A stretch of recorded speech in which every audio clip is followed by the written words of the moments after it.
Hey, this is Patrick Sullivan. Welcome to my shop.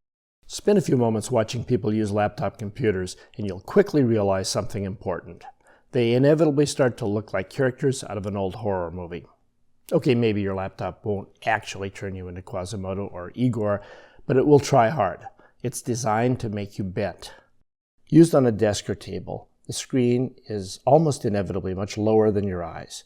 That forces you to bend forward and tip your head down. That posture is fine for a few minutes, but if you work at your laptop for hours, all that bending translates into muscle strain and very possibly into pain. The solution is simple. Raise the screen. As the screen rises, so does your head. Ideally, you'd lift the screen up to near eye level. Unfortunately, the keyboard is attached to the screen. Trying to type with the keyboard elevated this much would be uncomfortable and inefficient. But if you tilt the keyboard downward at an angle, you can easily reach it. And in fact, this angle is actually a more comfortable and natural position for your hands. Once you get this set up correctly, you'll feel like a weight has been lifted from your shoulders. Literally.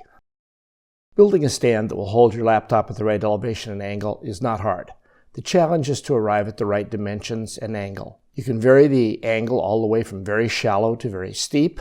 You can also change the height without altering the angle. If you want a one-size-fits-all laptop stand, here are the dimensions of one that I made that's a pretty fair compromise. It raises the screen enough to make a difference in your posture, but still has a keyboard angle that most typists will like. Personally, I've moved up to the taller stand shown here. I've been building these for several years.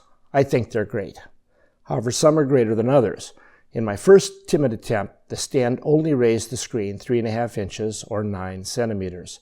This was a lot better than setting the laptop flat on the desk, but not nearly as good as later stands.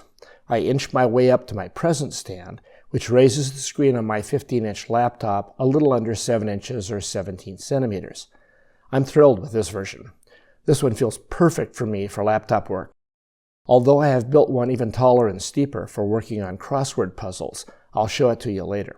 This one has a 45-degree angle. It turns out that filling in boxes with a pencil is quite different from touch typing. Please note that although I am thrilled, not everyone will agree with me. It's too extreme for some users. Personal preference plays just about as big a role as height. Could you build an adjustable stand? Sure. All kinds of complex designs are possible. However, you're going to find that once you get a design that feels good, you won't do any more adjusting. My suggestion is that you experiment with MDF scraps and screws or hot melt glue. I'll show you one way to cobble together a mock-up.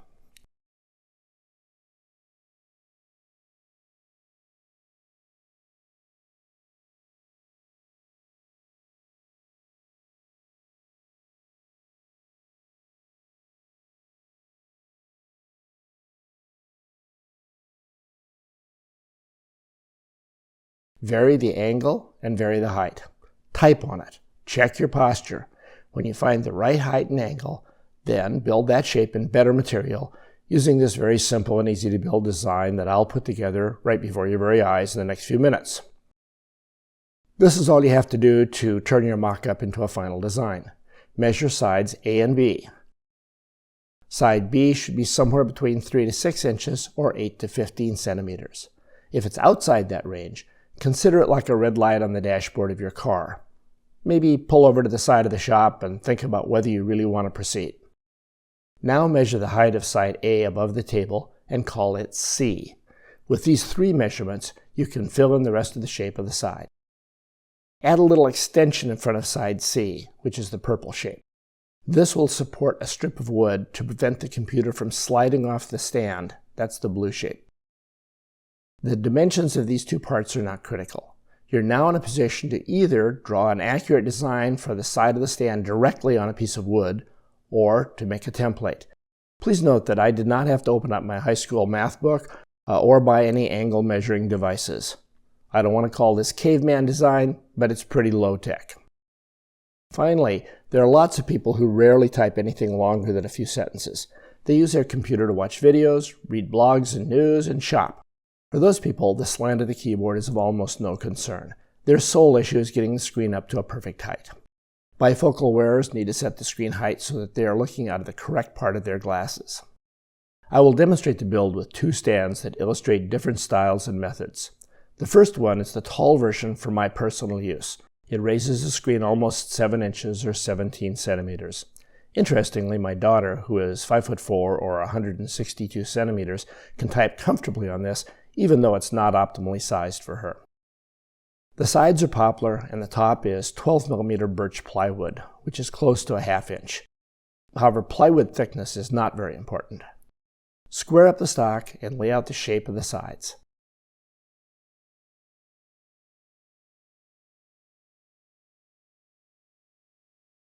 This time I'm cutting these one at a time, but I favor putting the two sides together with double-sided tape and cutting both at the same time. Please note that small errors in cutting the diagonal angle are unimportant as long as both sides are the same.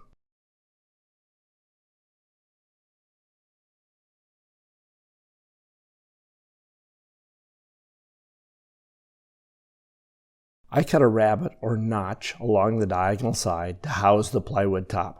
This is not essential, but it conceals the plywood edge and makes for a much easier glue up. There are several ways to cut this rabbet. I will show you a good alternative in a few minutes. Cut the plywood top to whatever width accommodates your laptop. The height of the plywood panel is also, surprise, surprise, set by the dimensions of your laptop.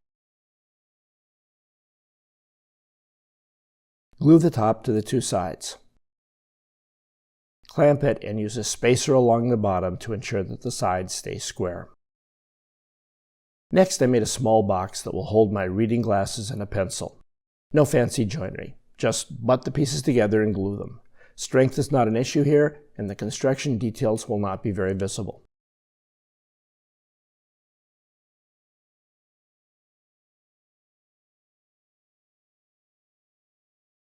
The glasses box lives under the top, out of the way, but in a very convenient storage location.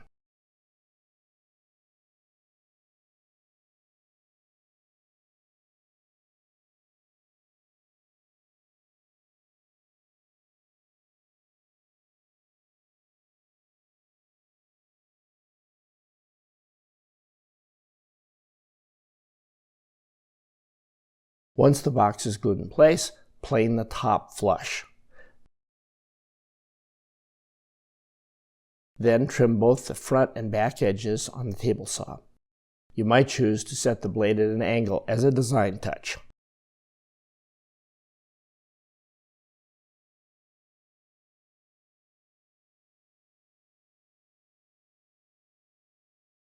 Sand all the exposed surfaces lightly at this point. Glue a strip along the front that's tall enough to prevent your laptop from sliding off.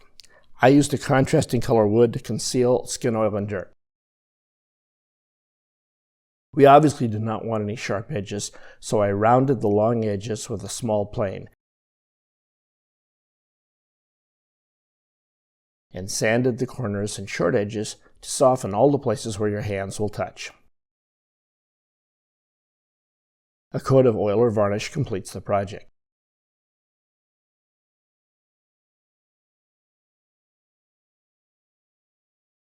Oh, one more thing. I use this stand on tabletops, and I don't want to create scratches or wear, so I cut some thin foam strips from a roll of resilient shelf liner, which can be purchased at all the big box stores.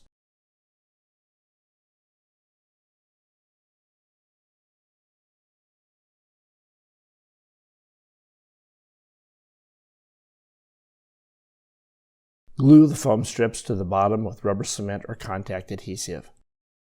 The foam also reduces or eliminates any tendency for the stand to slide along the desk.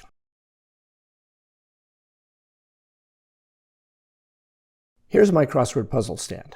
It lives very visibly in the center of my home's living area, so I wanted to make it feel like another piece of furniture. I built it all out of mahogany. The top is glued up from two 6-inch wide or 15-centimeter pieces that ended up about 11.5 millimeters or a little over 3/8 of an inch in thickness. I didn't bother to film the glue up of that panel. I roughed out the two side pieces and fastened them together with double-sided tape. Then, off camera, I cut the diagonal on both with one pass through my saw, ensuring that they were identical. While they were still taped together, I cut a notch or a rabbet on both diagonal sides, 2 identical vertical cuts, and then 2 horizontal cuts.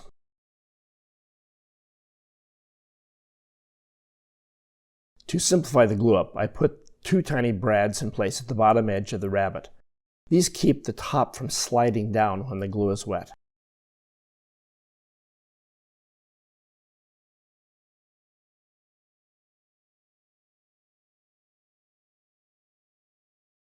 I clamped the top in place and used a piece of scrap cut to the right length as a spacer on the bottom edge of the sides to ensure that the stand remains square. The spacer is not visible from this angle. I glued up 4 pieces of the same wood to form a box for my reading glasses. This little accessory will be relatively hidden and should not face much mechanical stress. Just cut the stock to size and butt the pieces together with glue. A loose spacer at the front of the box helps to keep the pieces square.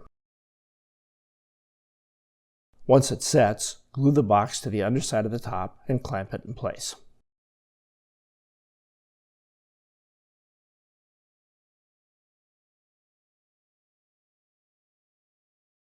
In order to trim the top of the stand on my table saw, I needed to clamp a long piece of wood to the fence. As you can see, the tips of the front feet ride along the auxiliary fence high above the table. I sanded all the exposed surfaces lightly. I then glued a strip of wangi to the front edge to form the bookrest.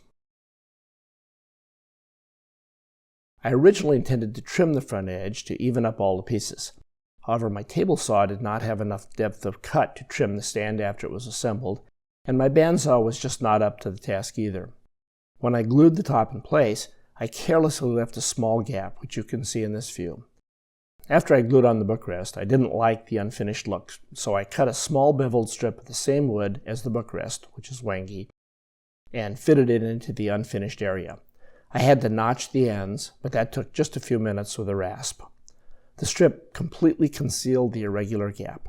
It wasn't very hard, and I think it actually enhances the appearance of the stand.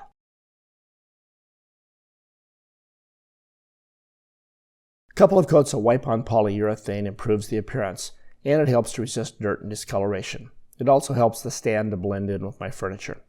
Of course, I added foam strips along the bottom edges, just as I did with the other stand. I realize that you can buy laptop stands online. This is not a unique and revolutionary invention of mine, but building these stands has been a very satisfying project, and using them actually has been revolutionary. I spend a lot of time at my computer. Customizing the way I sit and interact with the computer has made a very big difference in my comfort. I strongly recommend that you try this. If you like this video, hit the like button and click on my picture to subscribe to see more videos from the same devious mind. Thanks for watching.